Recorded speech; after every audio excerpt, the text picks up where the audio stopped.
do we have a microphone, but can everybody hear me okay? Yeah. Like, Yeah. if I'm just talking normally? Like, if you can't, feel free to say something. Do you know what I mean? Like, what?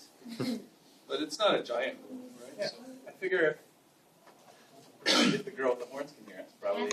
yeah. You're a good indicator because you're near the back. Yes. Yeah. So my name's Jeremy Haun. I work for the con here. And how many of you guys are aspiring artists? Nice. Oh, okay, cool. Right on. So hopefully we can get this man to give you some tips on things beyond horns. But we may get back to that too. There's a good way to kind of cycle back around to that. Yeah. I'm sure it'll come in and out. Right, exactly. So anyway, penciling obviously, it's kind of the first moment beyond writing that the comic really takes shape. So Yes. the thing I would ask is, you're setting the tone for what the look and feel of the book is going to be. It's true. Is that something you think about? It is something I think about. I think a lot of artists can't help the style that they draw in. Sure. So, like, everybody's kind of within the things that they kind of draw. So, I've been doing it long enough that recently I've been trying to draw in different styles. So, I work on Deadpool, and it affords me the ability to draw kind of in different styles. Right. Because I'm a little bit of a restless artist. I like to think about different things, and I like to try and draw different things, and I like to try and draw from different perspectives. Sure. So it's a book that, for me, works really well. I wouldn't be able to do it on Superman. Do you know what I mean? Like suddenly draw like Jack Kirby, or something like that. Right. But even that's just it's a flaw, I think, for me that I draw that way. There's all the other artists that I've known. They draw the way that they draw. Right. Do you know what I mean? Yeah, like, sure. Like they don't try and draw like Alex Raymond one week and then try and draw like Jack Kirby the next week. Sure. So I kind of feel like I'm in an odd spot that I'm out on the corner of what is expected of a cartoonist. Right. But as a result, I kind of see that like style is. It's almost like a fluid thing for me as a reader. So like I read all sorts of stuff from like Ariana Telgemeyer's stuff to like Adam Hughes' stuff to like there's all sorts of different things, the different ways that people draw. Right. And the thing that you realize in comics if you spend any time looking at all the things that people draw is that everyone has a different style. So really it's I would urge everybody who's drawing to just sort of try and learn to be comfortable in who you are. Do you know what I mean? Because you're going to wind up drawing the way that you're drawing, and you're going to have your leading lights. There's going to be people that you really like their work, and you can sort of lean towards that in your style, but you're not going to have total control over what you're doing. Absolutely. So I think that the great thing about comics is that there's enough room for everybody. And it's all a matter of sales after that. And you can't really control sales either. Like you hope that you can make a living at it, do you know what I mean? But you really can't control whether or not somebody buys something. Sure. So try to focus less on that as a problem. Because if you draw like Ariana Telgemeier, she sells an unbelievable amount of comics. Do you know what I mean? Like she is the New York Times bestseller. I just saw the bestseller list from last week. She has the top 6 out of 10. That's hers. It's a Babysitter's Club, it's Smile, it's Sisters. And most people, when they come into the field, they look at the superhero comics. Right. And they think, well, the best person that's paid the best in superhero comics is, I don't know, let's say Brian Hitch, or, you know what I mean, somebody who draws in that style. But the highest paid cartoonist, I hope to God that she's getting that money. You know what I mean? The highest paid cartoonist is Ariana Telgemeier. Right. And she doesn't have what you would consider as a style that, like, at a convention like this, like with superhero kind of focus, that would be the person that you would sit back and say, well, that's the most successful person in our field. Absolutely. So you don't worry about whether or not you're on the top of Diamond's list. Right. Because Diamond doesn't carry every single comic. Well, everybody here is probably thinking you're the highest paid guy right now, drawing Deadpool. Well, but I'm not, yeah. Yeah, that's the thing. Like, Deadpool does really well, but I still get my page rate. You know what I mean? Like, you know, if there's royalties, I won't know for another 9 months. If I'm not here next year, then you'll be on an island producing horns by the world. But if I'm here again, you know, you'll know the answer. So, you know, yeah, you plug away at it. You know, in some years you have better years, and some years you don't. You know, but there's no end point to art. That's the thing about art, is that you're always working. You're always sort of one foot after the other, and you make progress. Right. So even just personal progress and progress out in the rest of the world, financial progress, or whatever kind of progress, fame. There's nothing about fame that matters. Like comic book fame, there's no such thing.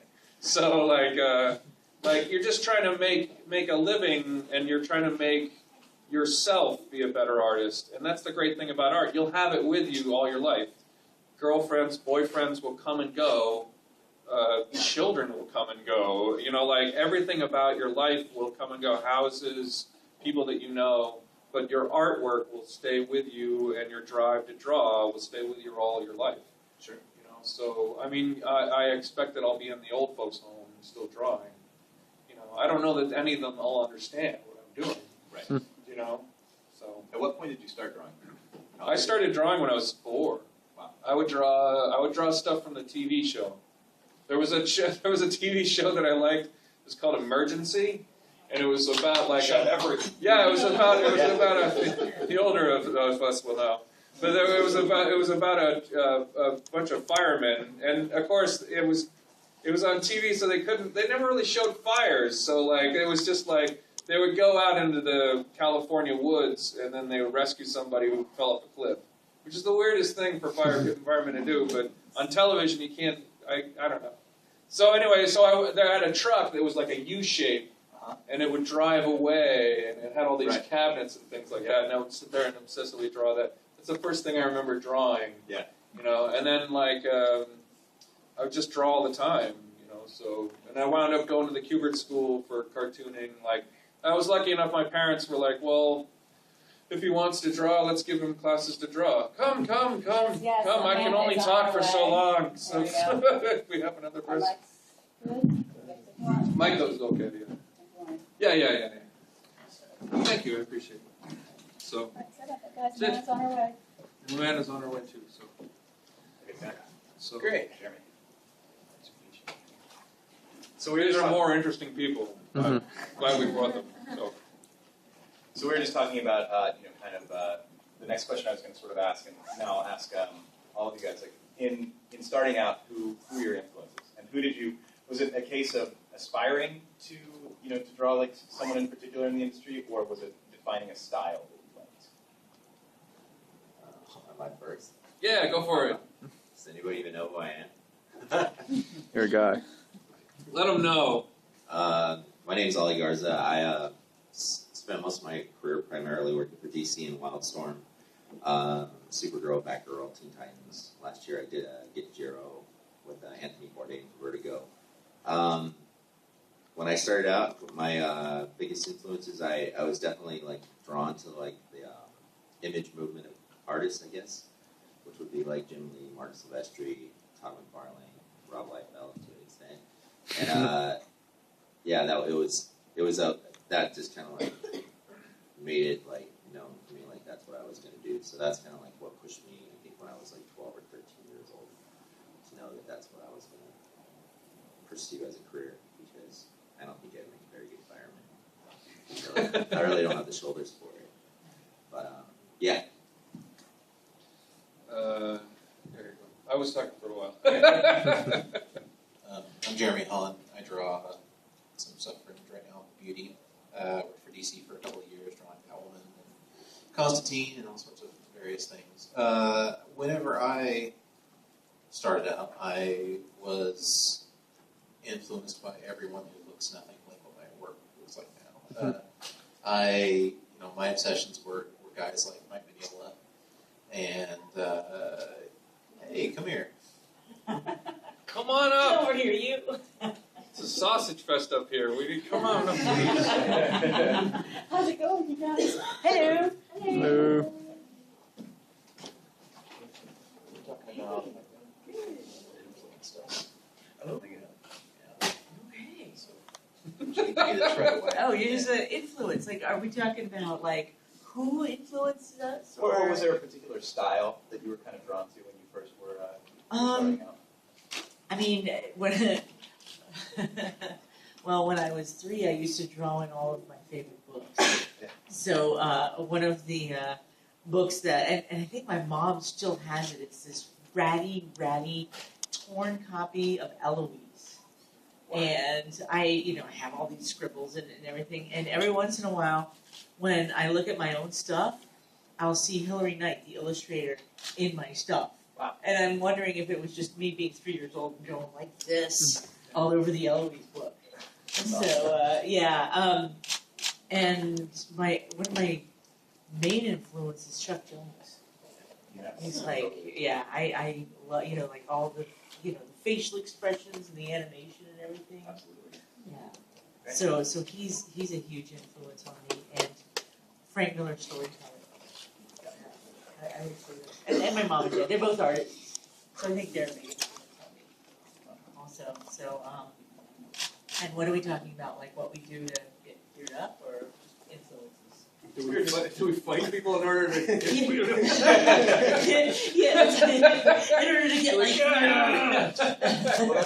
Well, that's actually kind of the next question I would have following that is obviously all of you are now established comic book artists in your careers. What continues to sort of push you?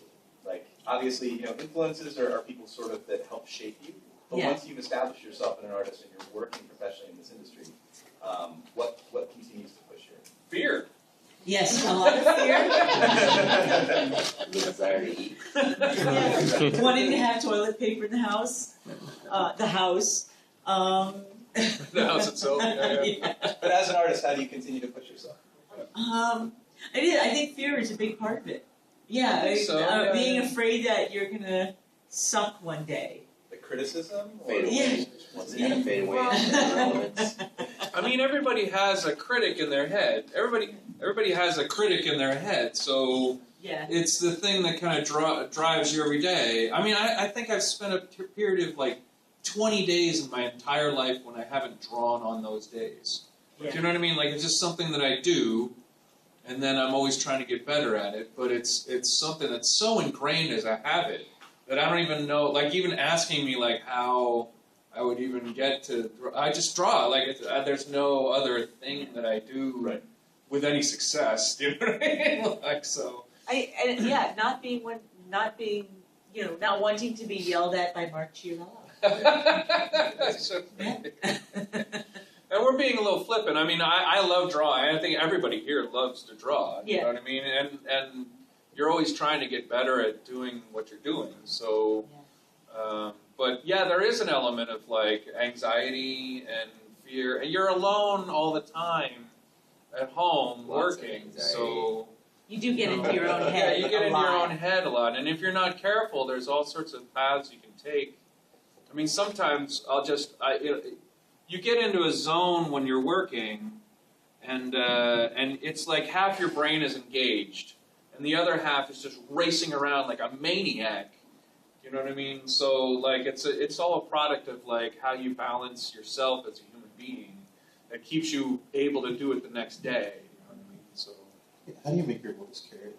I'm a belter. I don't know. Yeah, I sing really loud too. Yeah, I was at a gig and they were like, "We don't know that we need a microphone." That's like, I think that one of the things that probably carries through most of us as creatives, like I feel really weird if I'm not drawing. Like I'll wake up and I'm like, "Oh, I have the day off," and I'll go work on pages. I'll do it. Like it's just how things are. I think that there's a work ethic that's there, but it's also just obsessiveness, and fear really does play a lot into it. It's that we are men and women that work in little dark rooms, for long hours at a time, and we kind of need that little like acknowledgement that what we're doing, like that somebody's seeing what we're doing, but we probably do it anyway. So. I don't do that on my days off. Oh, you don't work on your days off? I don't really have many days off, but when Yeah. I do, it's because I actually try and get some work done or put it on the back burner in order to do a project that I want to do, like put those IKEA shelves up in my closet so I have a storage space for my artwork. You know, that's like, you know, I make a project for myself, but I can't really sit still. I always have to be doing something. You know, if it's building IKEA shelves or working. Yeah. But yeah, I always feel like fidgety. I get fidgety. Yeah, me too. I think there's an element of quieting myself that's in the work. Yeah. Do you know what I mean? That I don't get in any other part of my life. So I think a lot of people are kind of fidgety. George Perez is super fidgety. Yeah. You know what I mean? Like, and I would watch him and I would go, you know, I think this is the only way he can calm himself down is to draw obsessively. And then I was like, oh my God, I think that's me. You know what I mean? Like, but it's only really from watching other people do it that you kind of get any insight as to what's going on in your own head. Yeah. Because art is, you're really stuck in your own head like all the time. All the time. So, and you don't really have any, you just sort of get used to, everyone around you gets used to the fact that you're at that drawing board. You're almost like furniture sometimes. Yeah. You know what I mean? So like, so you imagine that there's not a lot physically happening. Do you know what I mean? Like it's all this tiny little movements. Do you know what I mean? Yeah. I blow my shoulder. I think for me also, I need that. My voice doesn't carry. Oh, okay. For me also, I think I'm driven by other artists. So like everybody's work, like I came up with a very diverse group of guys like Lee Bermeo and Carlos Deanda, and like whenever I see those guys post something new, I know that lights a fire under my feet to step my own game up. So that's one of the other driving forces that makes me do what I want to do, is just seeing everybody around me grow and hope that I can keep up. So one of the questions I asked before you guys came in was obviously with penciling specifically, you're kind of setting the tone for the look and the feel of the book. I mean, you guys are really the first line of what a book is ultimately going to read like. Have you ever had an instance where you looked at the final pages once they were inked and lettered and colored and they turned out better than you could have expected or differently in the sense of like you know, again, when you're penciling something, you have a very specific vision of what you're doing, but then you're handing it off to multiple other people to finish the project. That happens once a year. Well, yeah. Well, that's the hope, Right. is that it comes back better than. You're very lucky in this industry if you can be teamed up with a team of guys. Like, if you can find that inker that works for you or that colorist that works for you. But a lot of times, like, there's jobs where you, like, do the penciling, the line art, and then, Right. whatever, like, 2-3 months later, the book hits the stands, you're like, what happened there? Right. But, you know, some of us are luckier than others. And hopefully you can find that nice mix with someone else that makes it all work. Yeah, for me, it's everything's black and white. So, and then I leave it goes away black and white, and then when it comes back color, I don't have any preconceived notion of what it's going to look like. Sure. Like I'm just completely blind to how to color things. So when it comes back, I'm always shocked. Like I'm always like, what? Pleasantly shocked or Well, unpleasantly? Well, what happens is that it's almost unpleasant, but it's almost excited. Like I just don't know. Like I'm looking at it and I'm like, how did that happen? Like I would never like. But it works. You know what I mean? Like it's one of those things where I'm like, oh, that works great, or that doesn't work. But why don't I think it works? I just kind of give up. I have so much to do that I'm just like. So I don't know. I'm always surprised, and I've just accepted that I'm surprised. Do you know what I mean? So, but everyone is working really hard. Like I think if they take it seriously and if they haven't missed anything, then I'm like, well, they're doing a great job. Right. Do you know what I mean? I don't feel like I can say that the colorists are doing anything wrong or right. Because the comics I grew up reading, it was all like flat 36 colors. Do you know what I mean? Like, Exactly what you mean. You know, if it's got depth all of a sudden, you look at it and you're like, wow, that apple there has like a shine on it and a reflected light. Yeah, and you're just like, look at all that work that they've put into that apple, and it's just like, I would never have thought to do that. So, I don't know. But I still think that, like, whenever you're working with that crew, he was saying, you find your crew that you work with, and you really have to try to find people that do your work of service.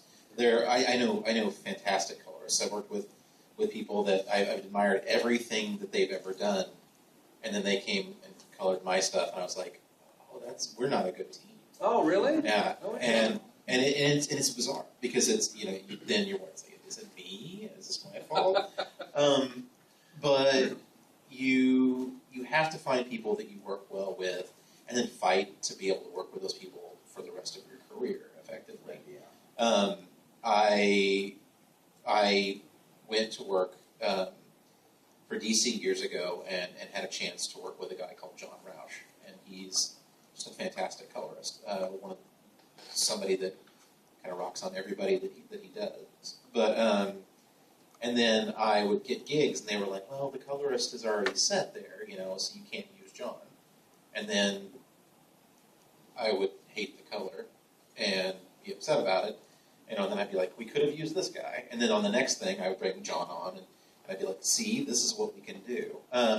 So yeah, if when you're working, try to find somebody, a team of people that you can work with, and experiment all you want, and find different people along the way. You might get in fights and not want to work with that person ever again. But find somebody that does indeed work well with. That's the important thing.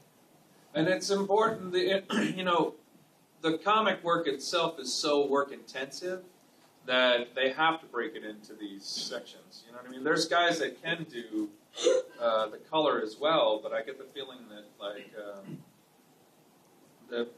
they schedule it so that they can do it like 6 books a year or 7 books a year. Yeah. Like Arcudi does a great job.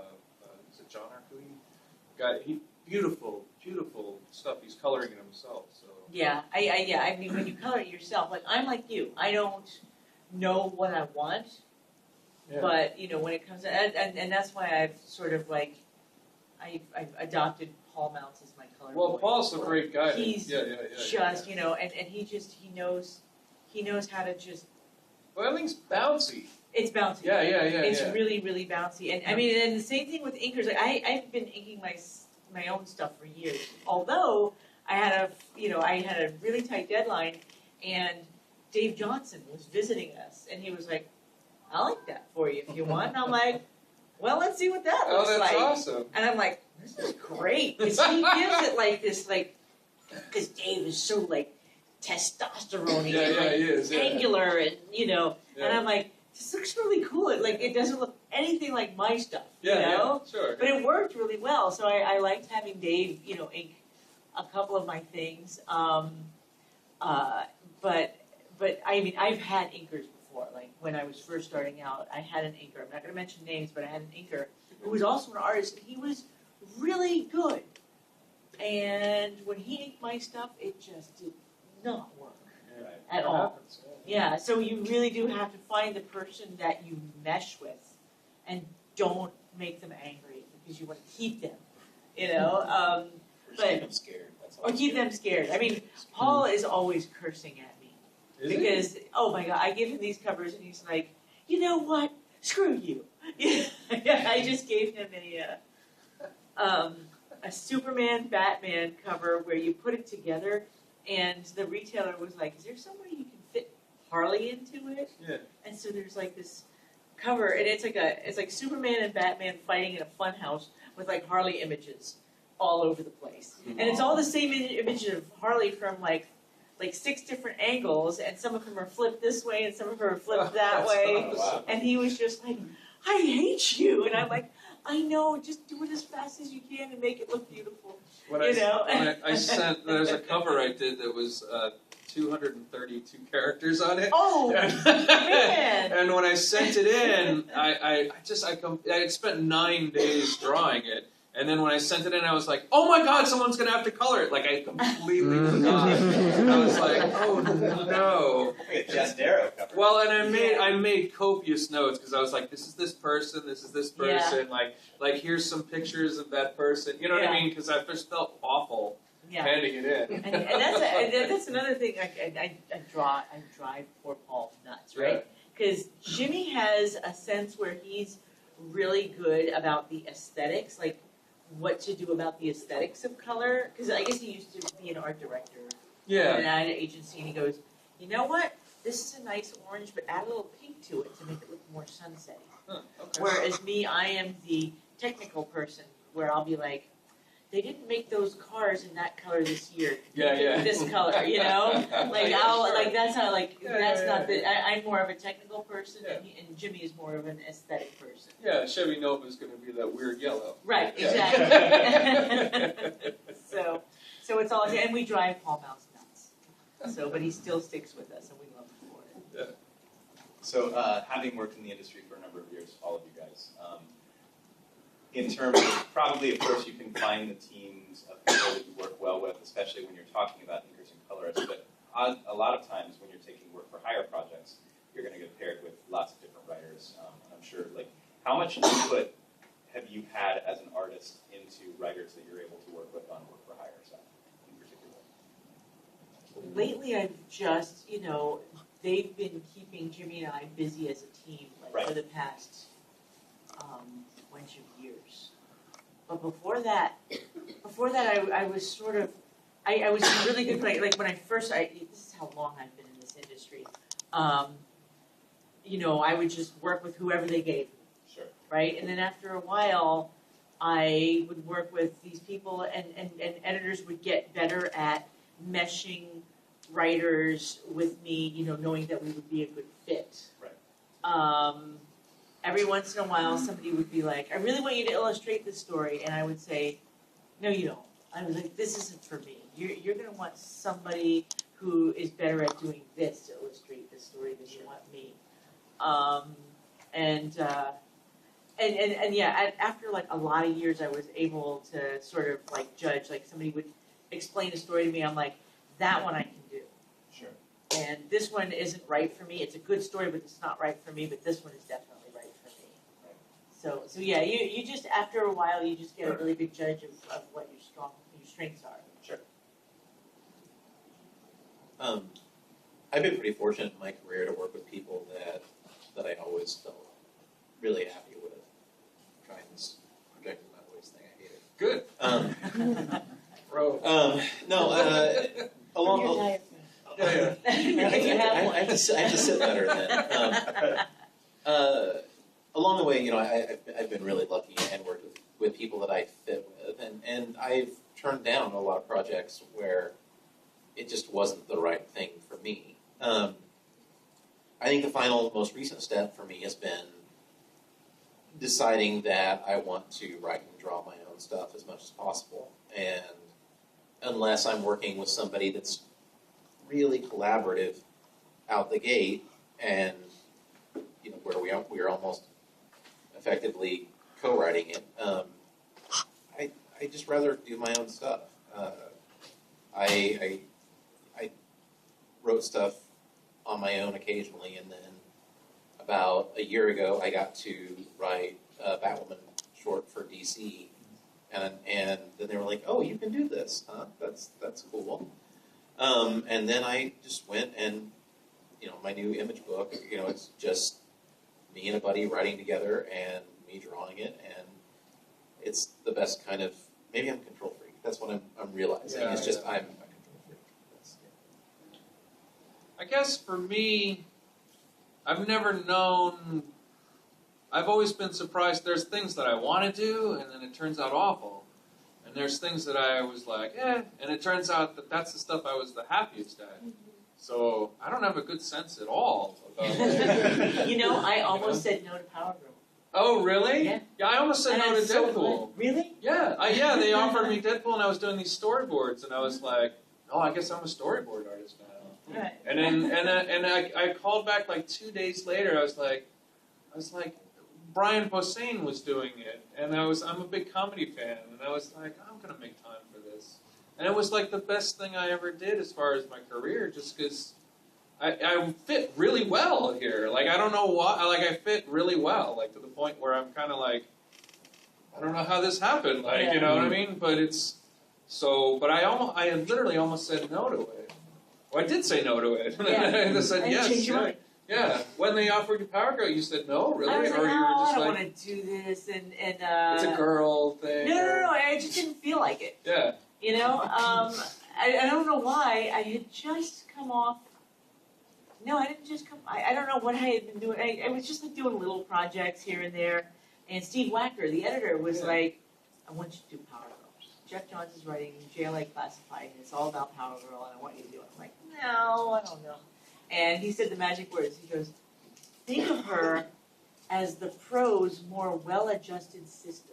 And I'm like, "Okay, I'll do it." There you go. So Yeah. I said yes to it, and then I haven't regretted it Yeah. since. You know, I was just like, now she's one of my favorite characters. Like, I Yeah. still like drawing her. Well, that was it with me when Yeah. and Deadpool. Like when I did the first issue, which it was like an '80s retro thing, Yeah. and I had done another assignment that was kind of like that previously for that editor.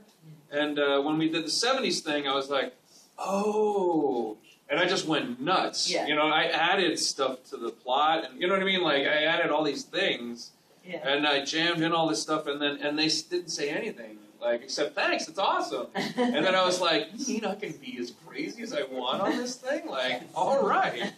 So it was weird, but yeah.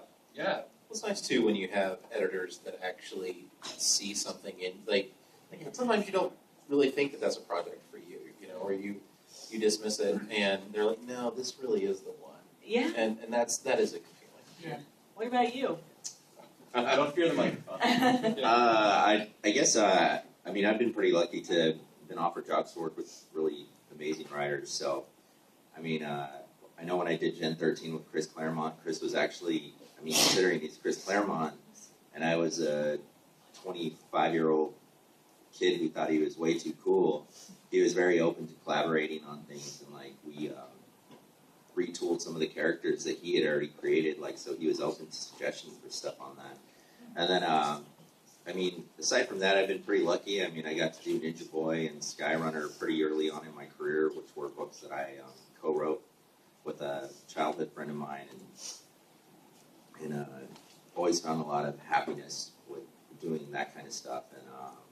And that's actually what I'm back doing again now. So I finally got the rights back to Ninja Boy from DC, so we're working on Ninja Boy 2. I know it's like almost 15 years later, but it's never too late to go back. And yeah, I mean, like you said, I don't understand a lot of times the jobs that I get offered. Like when Will Dennis came to me and was like, Anthony Bourdain is doing a prequel to his sushi chef book. It's like, oh, and they want you to draw it. I'm like, really? I'm like, you see my artwork and you think that I'd be good at drawing carrots and green onions? But, I mean, it was amazing. There was no way I was going to say no just because I had been such a huge Anthony Bourdain fan. So just, again, it was another one of those eye-opening experiences of just being able to work with the writer. And, like, I changed and added stuff. And both he and Joel were very cool about it. And, like, ultimately at the end, I think it came out pretty fun. And it was, like, another one of those things where the editor was right. It was a book that I needed to do, even though it was something that nobody was really expecting. So I think a lot of times editors that's maybe one of their magic powers. That's why they're editors. They seem to have like that foresight. So hopefully it usually always works out. Well, also every artist has a voice, but you don't know what it is because you're the one speaking. But it's weird to have somebody else say like, you're good at this. You know what I mean? Right, yeah. It's weird. Yeah, and that was the thing with like the Vertigo things. I'm like, oh, you think that I'm a Vertigo guy? I'm like, and then like Will was like, oh, he's like, no, he's like, I've always thought that you were a great storyteller, so you'd be perfect for it. You'd be edgy, and I was like, but yeah, it was like one of those things. I was like, all right. Did you like it?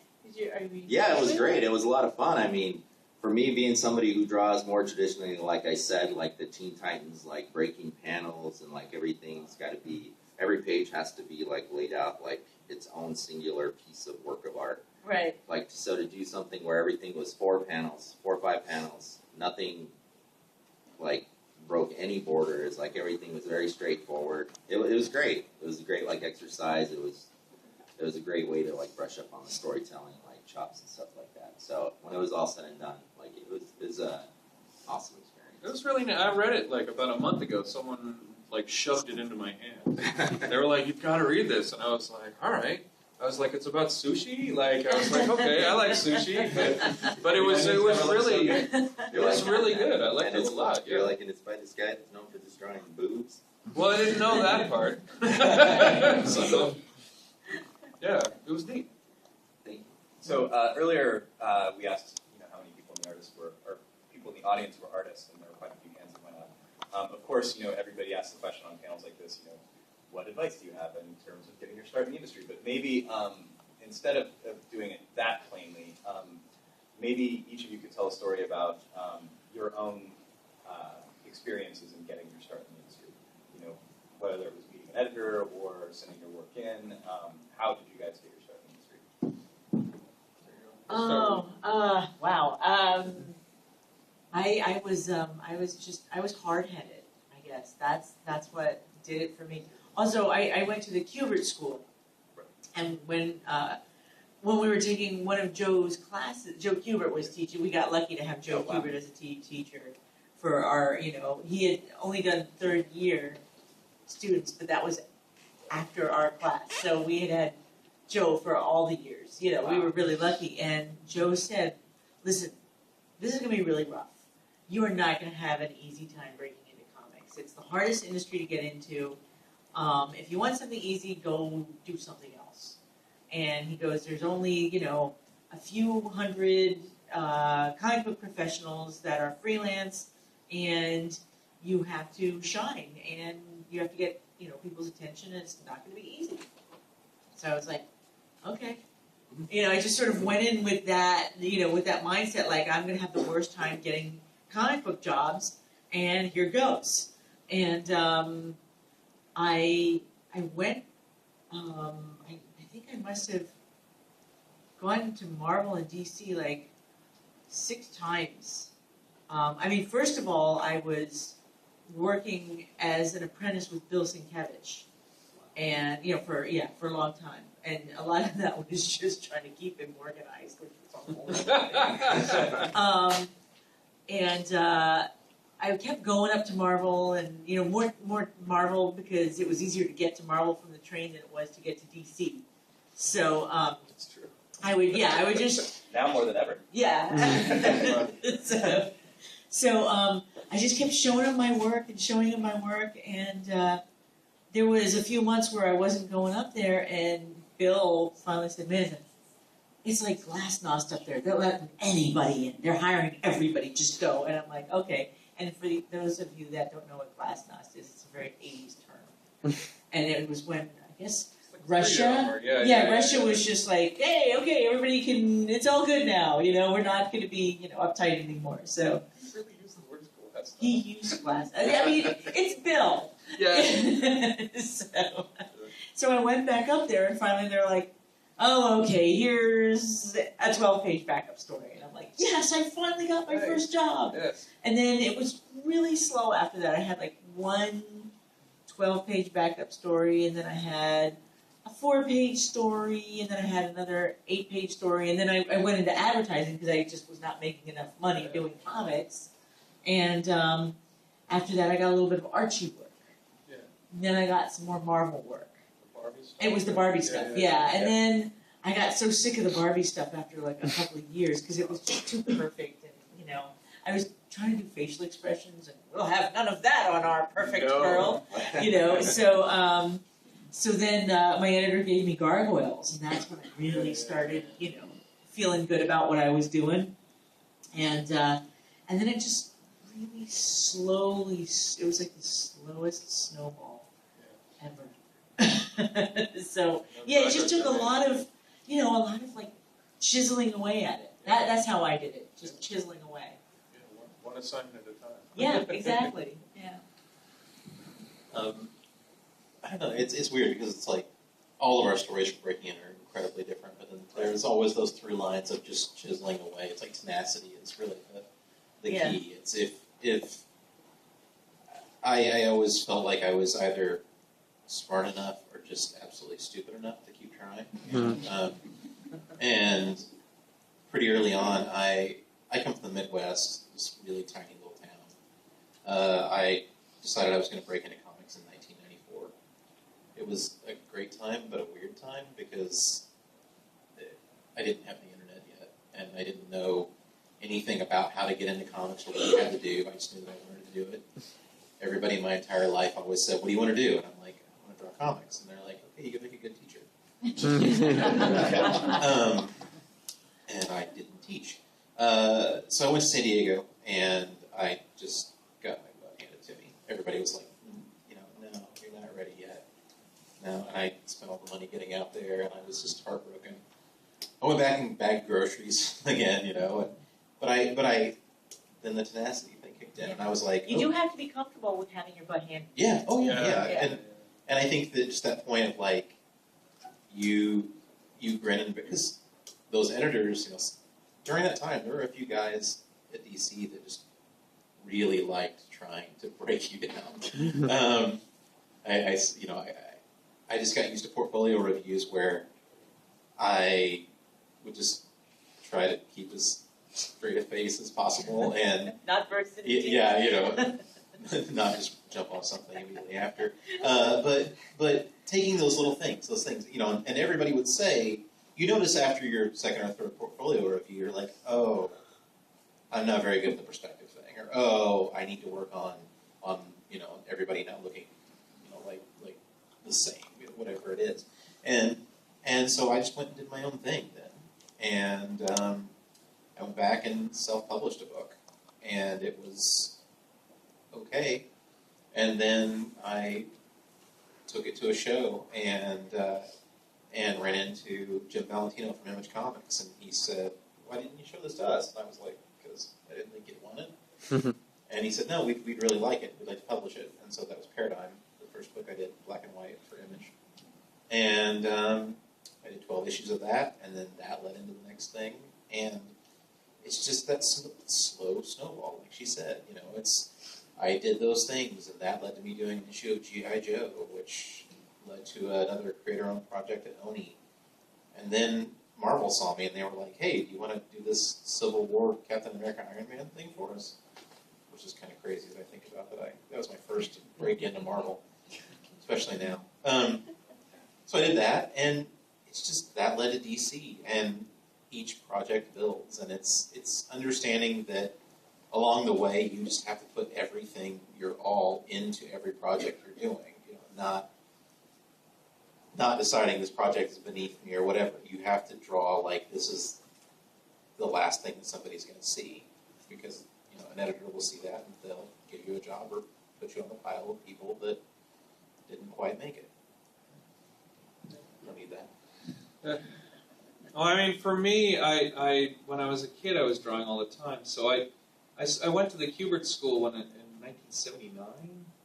So Joe Kubert used to teach the classes on the Saturday classes. So, and I didn't know him from Adam. I was really into George Perez. So I was like, he doesn't draw like George Perez. He's no good. Do you know what I mean? So I would just bust Joe's balls all the time. And then, and at some point he pulled me aside and he goes, he's like, "You like to talk a lot." And he goes, "But this is the loneliest job that anybody is ever going to have." He's like, "You're going to spend your entire life alone for the majority of it." He's like, "I don't know if this is for you." And I was like, I had something in my head. I was like, "No, it is for me." You know what I mean? Like, Yeah. and How then do I I prove just, Joe wrong? yeah. How do I prove Joe wrong? Because I was always very antagonistic toward him.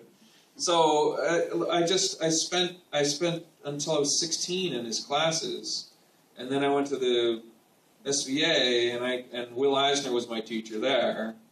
And I didn't know that Will sort of predated Joe, so I would give Will a lot of crap because I was like, "You're no Joe Kubert."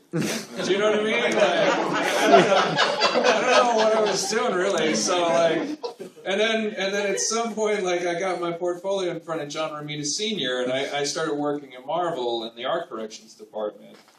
And then I was able to I was starving because they were paying us nothing. It was $4.25 an hour, and it was 35 hours. They were like, "Well, you have a lunch hour," so I was only being paid 35 hours a week. So my pay, it was $535 a month, and my rent was $675. So I just needed money, so I started inking because I knew how to ink, and then I got stuck inking. Like that was it. They were just like, "Well, you're in this box now." You get And then- pigeonholed. Yeah, I got pigeonholed for 15 years. Yeah. So, and I worked really hard to get out of that box, and I don't know. But that getting out of that box was like one penciling assignment at a time. I got the first job that I got paid for because I did a comic of my own, and nobody liked it.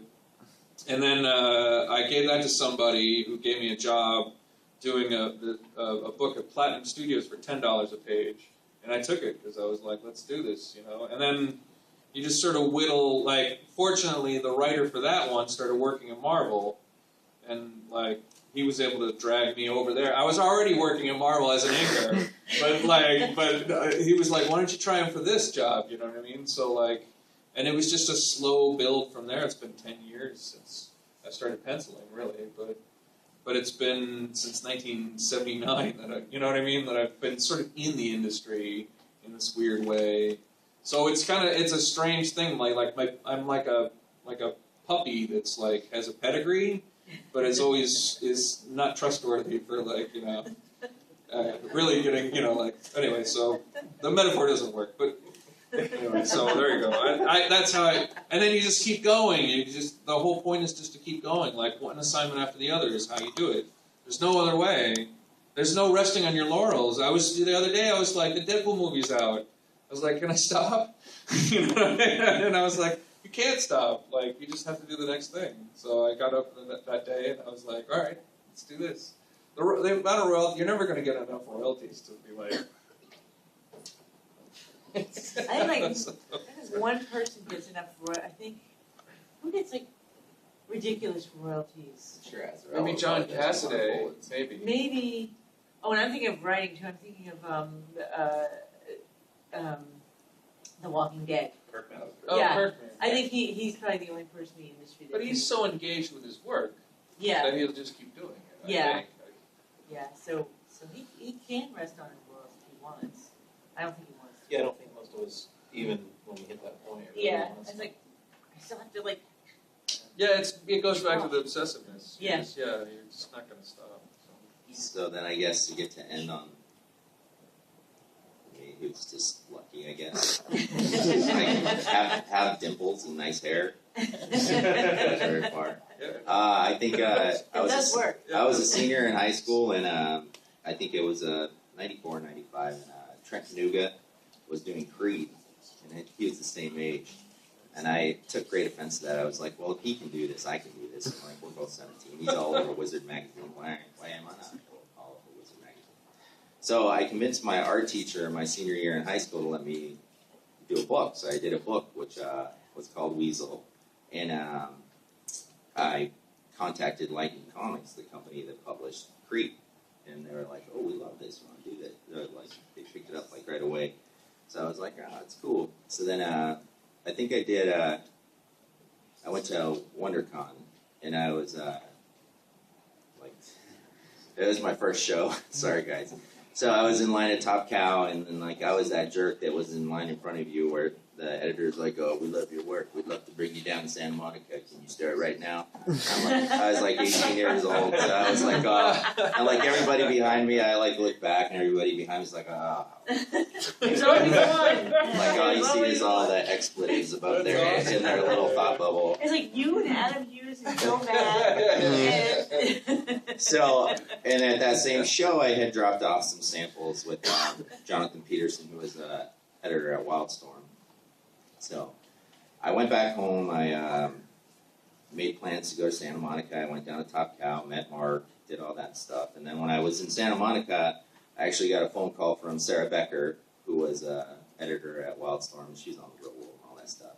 And she's like, I got your samples. She's like, I love your stuff. She's like, what are you doing? I'm like, I'm at Top Cow right now, like, picking out which desk I want. She's like, no. She's like, we're doing this new book, DV8. At the time, I was a huge Humberto Ramos fan. I was like, oh, of course I know that. Yeah. So she's like, if you can do me a DV8 piece and get it to me, like, tomorrow. And granted, remember, we didn't really have the internet or, like, any of that stuff. So doing anything while on the road just seemed impossible. But I went back to my hotel room, I did it, and then put my deposit down on my apartment. Went back home in the Bay Area, and then I was sitting there, and then I got a phone call from some guy. My mom was like, I heard my mom, she's like, oh, his name's pronounced Ale, it's not Ale. And then she's like, oh, some guy named Jim Lee on the phone wants to talk to you. And so I was like, what? It was like, April. So I thought it was one of my friends. But yeah, it was Jim, and he was like, he's like, I got your pinup. He's like, I love it. He's like, we'd love for you to come be an intern. And then I was like, well, I'm already working for Top Cow. And he's like, if you want me to, he's like, I can make it worth your while. I was like, oh.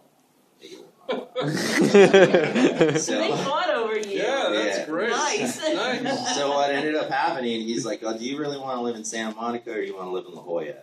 I'm like, well, at the time I was like, well, I remember where my apartment was on Pico Boulevard, and I was like, I didn't really want to live there. I was like, that seemed kind of scary. I was a very effeminate young man. Didn't go well. And so I was like, so I gave it a shot. I went to La Jolla. For years, actually, David Wall hated me because I never really told them that I wasn't going to come. I just didn't show up at Top Cal on that Monday. Oh no! So, but we David's such a made sweet guy. Yeah, we made amends. We hugged it out later and all that stuff. And I ended up doing E-Pro to Mega through Top Cal with Liquid a couple years after that. But yeah, I mean, I know that my road there wasn't that hard per se, but I mean, staying relevant and continuing to get work for 21 years is pretty damn hard. So, it's kind of like, you kind of see like the ups and the downs, and you see like the industry change. I mean, once you get your foot in the door, that doesn't mean that you can just be like, oh, I'm good. Because that minute that I got in the door, I was surrounded by artists. I was there with Travis Sheree, J. Scott Campbell, Dan Norton, Ryan Benjamin, like, the list went on, and then the interns that were there with me were like Carlos Deanda, Lieber Mayo, Mike Ryan. I'm like, so it's like, it's either fly or die. So it's like, you got to keep up with all of that stuff. And basically, every skill that I came into the office with, I had to throw away and start all the way over from square one. And it was pretty much just like relearning to do everything. You go from a place where your friends and your family tell you you're amazing, and then even when you break in, these people tell you you're amazing, but then you go to a place where all of a sudden you realize you really suck. So, and then it's, that's what it is. I wouldn't trade it for anything in the world. All the experiences, getting to meet all these people, like Amanda, Jeremy, Scott. It's amazing. That's why the shirt's here, yeah. I kind of like that. I've seen so many talented people come into the industry from nothing, and they grow to become Mark Brooks. And it's like, really, Mark Brooks? When did you get so good? But it's funny, but it's amazing too. So I think all of us can agree there's really no better job. But honestly, your odds are better to make it in the NFL than to become a comic book artist that can support yourself, much less a family. So. Although I would say, so all of our stuff is almost like the analog. We come from the analog world, with the internet out there. When people ask me what you should do to break in, I'm like, you don't need a publisher any longer. No. You really don't. The world is just waiting for someone to have a hit only on Comixology. Yeah. And that they don't have, there's not, because DC and Marvel aren't going to have that thing. None of you have to deal with Kikos. Yeah, you don't have to be at Kikos at 2 in the morning, yeah. So just go out and, get a website that, and I don't even know if you need a website anymore. You can post it on different places. On your Tumblr or, your Facebook. Yeah, just put your pages up. People will see them. If they're good, people will see them. Yeah. And if you're talented, that's the one thing that runs true with everyone. If you're talented, it's not going to go unnoticed. Yeah. You will be discovered eventually. Talented and persistent. Yes. I think, because I know a lot of talented people that are just they're not as persistent. Well, they're just perfectly happy to be doing their masterpieces at home and not put it out there. But yeah, you have to sort of be talented and sort of, here it is, everybody. And get dimples if you can. Yeah, some dimples if possible. I've been trying for years. All right. Well, on that note, we are out of time. Thank you all for being here. Thanks, everybody. Thank you guys for coming. Everybody have a great rest of the show.